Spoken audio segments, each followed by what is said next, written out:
네, 일주일 만에 시황방송 다시 열었어요. 반갑습니다. 들어오시는 분들 인사는 잠시 생략을 하도록 할게요. 지난주 일요일 방송하고 일주일 만인데 그 이전에 장중에 눌림 나올 때 적극적인 매수를 권해드린다 라는 얘기를 드렸던 적이 있어요. 그쵸? 피보라인 하나 보이죠? 지지를 받고 반등이 생각보다 강하게 나왔어요. 그러면서 짧은 눌림이 있을 때도 또 한번 매수를 권해드린다. 밀리더라도 제가 보는 견해로는 1905에서 1915까지 이탈하진 않을 것이다. 만약에 1905를 이탈하고 내려가게 되면 그때 가서 다시 고민하자 그랬는데 근처도 안 왔어요. 근처도 안 오고 정말 추가적인 상승이 나왔습니다. 주중에 상승했었던 여력은 중국이죠. 중국이 2000을 회복해서 올라가면 생각보다 강한 시세를 기대할 수 있다는 얘기 드린 적 기억하실 겁니다. 지난 시황방송 녹화가 돼 있으니까. 그랬는데 하루 만에 3%가 뛰면서 우리 장까지 끌어올리고 글로벌 장도 힘을 받았어요. 유럽 쪽 소식은 잠시 젖혀두자 라는 얘기 드렸습니다. 미국 재정절벽 소식이나 신경 써서 듣자 이런 얘기를 드렸었는데 어쨌든 눌림시 매수를 적극적으로 해보자라는 얘기. 1950 부근 가면은 그때 또 고민을 하자 그랬어요. 그리고 목요일인가 금요일인가 제가 이제 다시 1970 부근에서 고민을 해보자라는 얘기를 드렸었습니다. 어쨌든 예상했던 흐름대로 갔다는 게 참 다행이긴 합니다. 여기 보이시죠? 좌측에 보시면 갭 떨어졌던 상단, 여기 고점, 그리고 지난주 금요일날 고점 보이실 겁니다. 여기까지 반등이 정확하게 지금 나와 있는 상태예요. 수급이 상당히 좋았죠. 외인들이 꾸준한 매수세가 이어졌고 금요일날도 매수세가 강해졌었어요. 어쨌든 그러면 추가적으로 상승을 더 해야 되는데 일단 50 부근에서 고민을 하자 했는데 그 다음에 50을 안착시키면 70 부근에서 고민하자. 그 자리는 위에서 내려오는 추세선 상단인 자리입니다. 요 까만 선 하나 보이시죠? 그 부분에 이제 헤딩을 한번 해야 되는데 자리상으로는 쉬었다 갈 자리가 맞아요. 거래량이나 거래대금이나 상당히 대폭 줄어든 상태이기 때문에 하루에 뭐 어떤 때는 3조도 안 되는 경우도 있었고 그쵸? 쉬었다 가야 되는 자리가 많은데 워낙 강하게 올라오다 보니까 쉴 틈을 안 주고 튀어 올랐습니다. 그럼 다음 주는 이제 이번 주가 되겠죠? 가장 중요한 이벤트들이 있습니다. 미국은 FOMC가 있죠. FOMC 지난주에는 ECB가 금리 동결을 했고 호주 쪽에서는 인하를 했고 이런 것들이 이슈로 다가왔었어요. 나름대로 모멘텀으로. 그 다음에 우리는 올해 들어서 마지막 산업동시 만기 있습니다. 그쵸? 지금 현재 나오는 얘기는 추가적인 반등이 나왔던 거는 요번에 있을 FOMC에서 11일 13일 FOMC에서 추가적인 양적 완화 얘기가 나오고 있어요. 그 기대감이에요. OT의 연장이라든지 OT 연장 이 연장을 하게 되면서 매월 400억 달러씩 지난번에 양적 완화 3차 양적 완화는 매월 400억 달러씩 그 추가적으로 MBS를 매입을 하겠다. 요거는 계속해서 얘기 드렸던 사항이 결과로 나왔죠. 아실 거예요. MBS 매입밖에 없다. 추가적인 양적 완화는 이게 가장 효과를 발휘하고 좋을 것이다 그랬는데 400억 달러씩 매입을 하겠다 했는데 요번에 FOMC에서 만약에 결과적으로 추가적으로 할지 안 할지 저는 개인적으로 요번은 아니라고 보거든요. 근데 미국 쪽에서 보도는 계속해서 이 기대감을 키웁니다. OT의 연장인데 450억 달러 정도의 추가적인 얘기가 나오고 있습니다. 또는 만기가 돌아오는 것들을 계속해서 매입을 미국 쪽에서 하겠다. 이 하는 규모를 역시 450억 달러 정도로 맞추겠다는 얘기예요. 그러면 결국에는 매월 850억 달러 전체 기존에 400억 달러씩 MBS 매입하는 것과 추가로 450억 달러 만기 들어가는 거를 재매입하는 것과 850억 달러를 윤전기를 돌리겠다라는 얘기입니다. 돈이 굉장히 많이 풀리죠.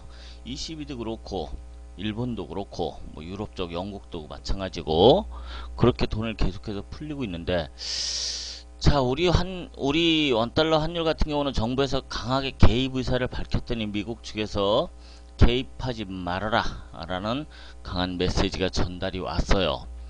돈이 저렇게 많이 풀리면 지수는 올라가야 되는데 그러면 어디까지 갈 것이냐가 관건이겠지만 여기 추세선 걸리는 자리 부분까지만 보자이고, 주초에는 아마 다음 주는 갖고 계신 분들은 리스크 관리만 하셨으면 좋겠다. 이건 장중에도 언급 드렸어요. 관망 리스크 관리만 하시자. 보유하고 있는 종목이 지지선을 이탈하지 않는 한, 이탈하면은 바로 잘라야 되겠죠.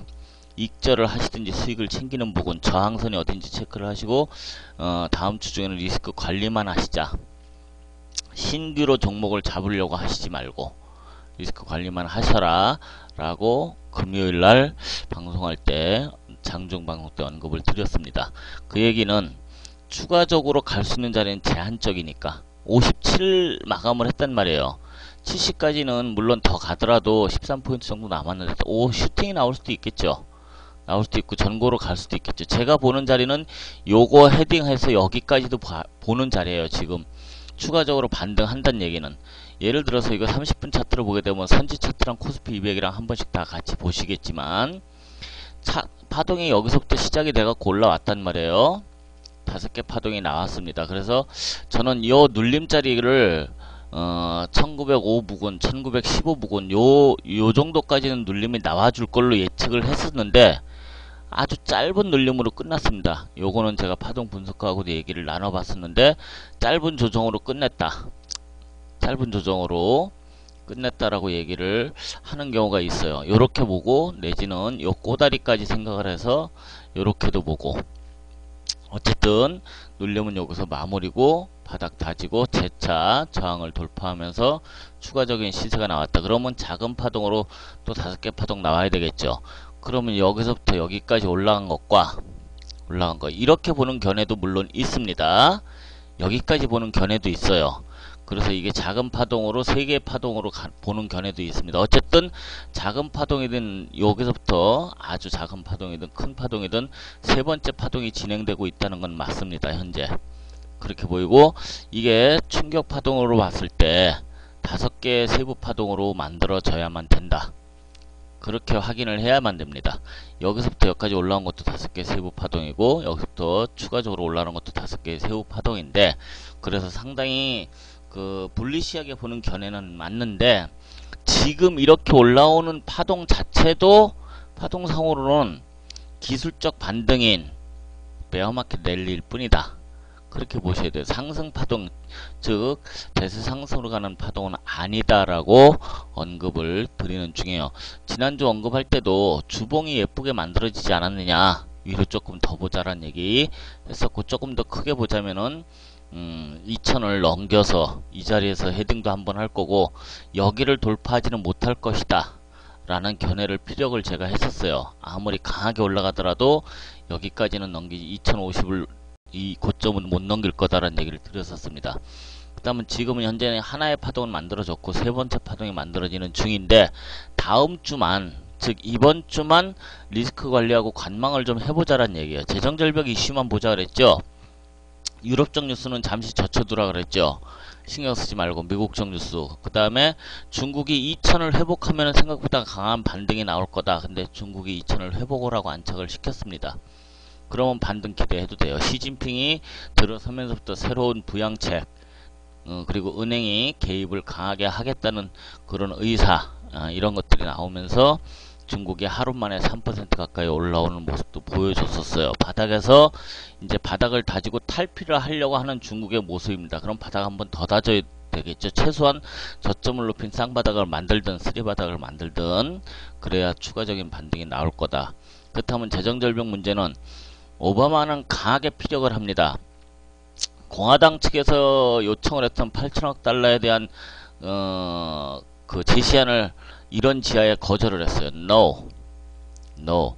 합의안에 대한 어떤 기대감은 공화당의 40명의 의원들과 민주당의 40명 의원들이 오바마와 공화당 측에다가 합의를 요청을 했습니다. 그 기대감 때문에 미국 다우도 상당히 좋게 올라왔었죠, 지난주에.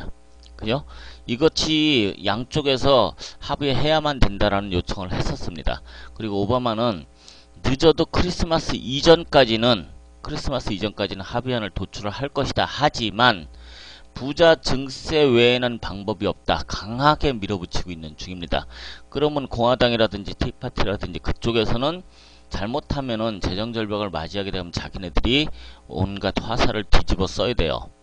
그래서 상당히 지금 고민 중에 있습니다. 어차피 대통령은 오바마고 지금 오바마한테 뭔가 실수한 모습, 잘 안되는 모습을 보여주려고 했는데 네가 실수했어, 잘못했어, 그래서 경제를 망쳤어, 이렇게 좀 몰아가려고 했는데 오바마가 생각보다 강력하게 밀어붙이고 있습니다. 기한은 얼마 안 남았는데, 물론 12월 31일이 됐다고 해서 바로 신용등급이 강등이 되고 뭐 재정절벽으로 갑자기 뚝 떨어지고 하는 건 아니겠죠.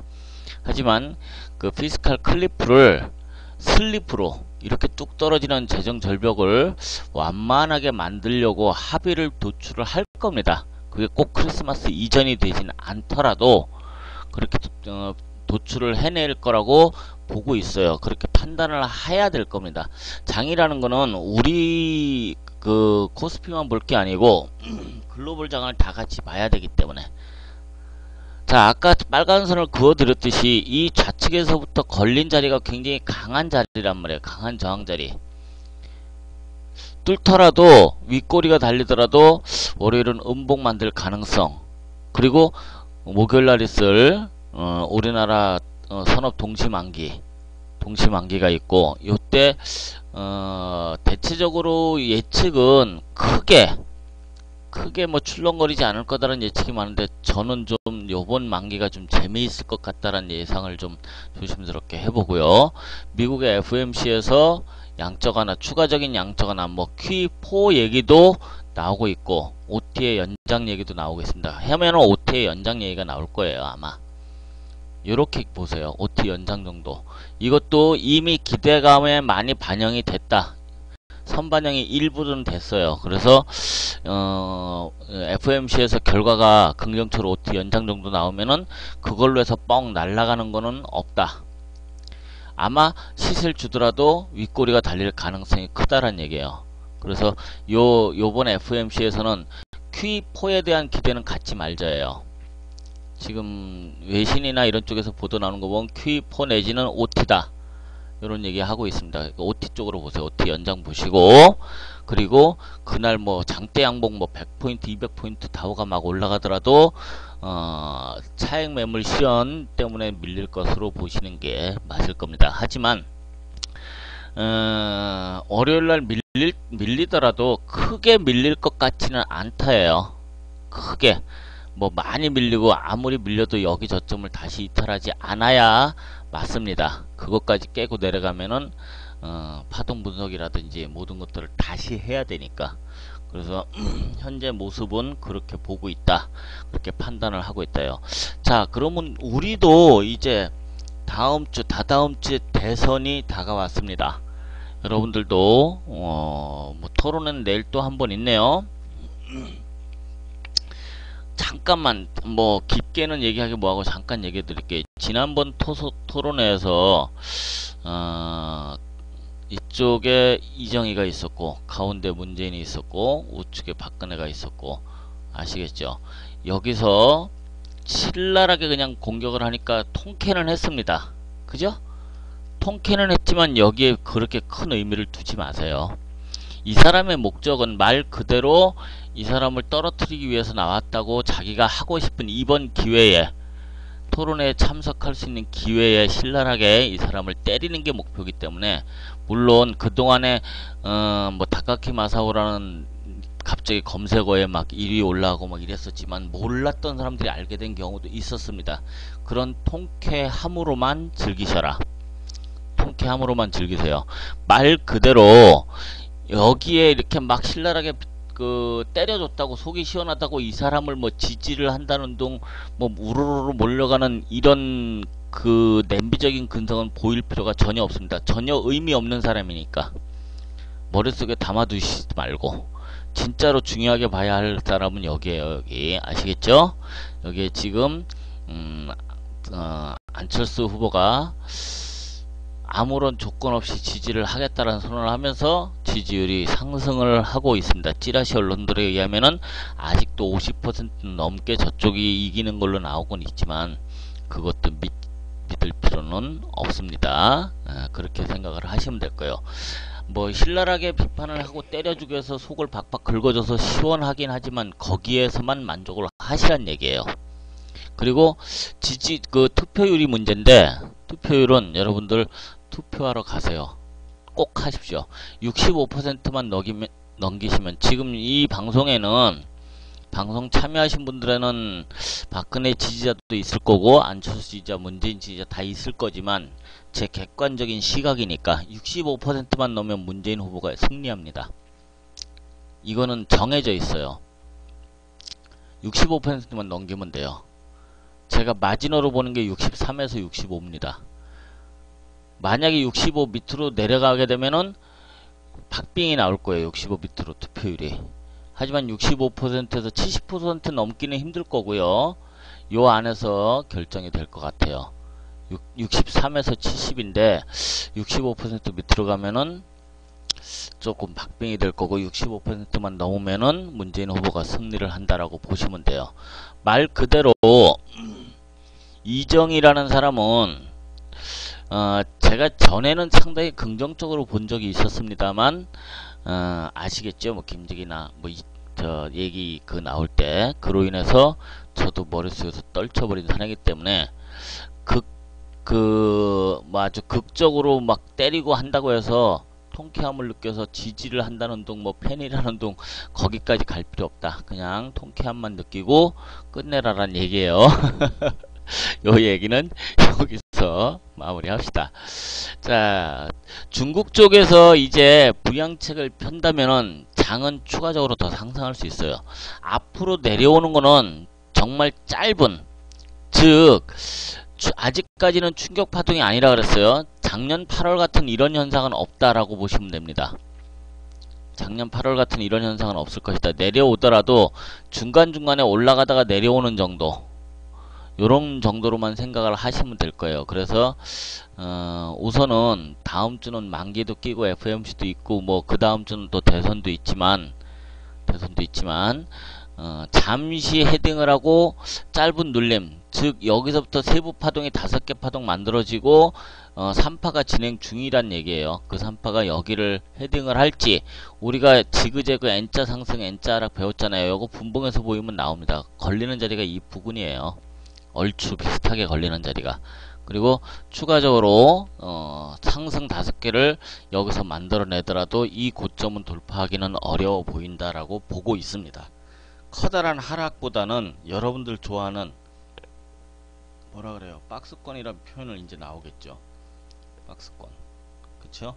그런 표현을 쓸 겁니다. 한번 상승을 해주고 여기서 오르락내리락 하면서 나름대로 박스권 폭이 얼마나 커질지 작아질지가 관건이에요. 그렇게 보시면 돼요. 유럽 쪽은 해결 안 된 겁니다. 그리스 문제가 일단은 해결이 된 것처럼 보이지만 그리스 문제 또 한 번 등장을 해요. 지난 여름인가 봄인가 12월 되면 또 나타날 거다라는 얘기 드렸는데 12월 되니까 일단 카테타를 갈아 끼워 줬습니다. 갈아 끼워 준 상태예요. 그럼 그게 또 수명이 다할 때까지는 얌전해지겠죠. 그리고 뭐만 보자? G2 뭐라 그랬어요? 미국과 중국의 경제 호전 문제, 요것만 보세요. 미국 경제 지표들 계속해서 좋아지고 있는 상태고 중국도 좋아지고 있습니다. PMI 지수 나오는 거 보니까 상당히 양호하게 나왔죠. 요 두 가지만 보세요. 미국, 중국, G2 국가들의 경제 호전 소식. 그러면은 유럽 쪽은 자연히 따라올 겁니다. 한동안은. 미국은 재정 절벽 얘기만 해결되면 돼요. 그게 재정 절벽이 아닌 재정 슬리프, 미끄럼틀 정도로만 바뀌면 됩니다.